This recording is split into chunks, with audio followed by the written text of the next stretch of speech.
माझ्या लहानपणी मी आणि माझा चुलत भाऊ जसे फिरायचो तसंच म्हणलं लेकराला आज दाखवावा, त्या अनुषंगाने घेऊन गेलो. आता तिथं आहे तिथं दरवर्षी पाण्यानं पूर्ण वडा भरून जात आहे, पण ह्या वर्षी नव्हतं.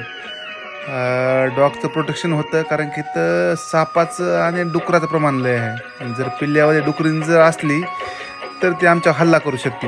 याच्यापूर्वी माझ्यावर हल्ला केला होता, त्या टायमाला एका कुत्रीने जीव दिला होता, पण मला काय होऊ दिलं नव्हतं. साप असे जवळून पळत येतं, ते पूर्ण जंगल एरिया आहे इथं.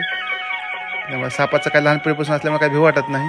ज्याच्यासाठी गेलो होतो तो शेवट तो पाण्याचा जा आम्हाला साठा सापडला, तिथं कुत्रे पोहत येतं. लेकराने उडी हाणली, मस्त पोहलोत, लेकराला एन्जॉय केला तिथं मस्त, व कुत्र्याने बी एन्जॉय केला मस्त पोहून आपलं. कारण की ह्या वर्षी तेवढं पाणी नाही, दरवर्षी जेवढं पाणी असतं तेवढं.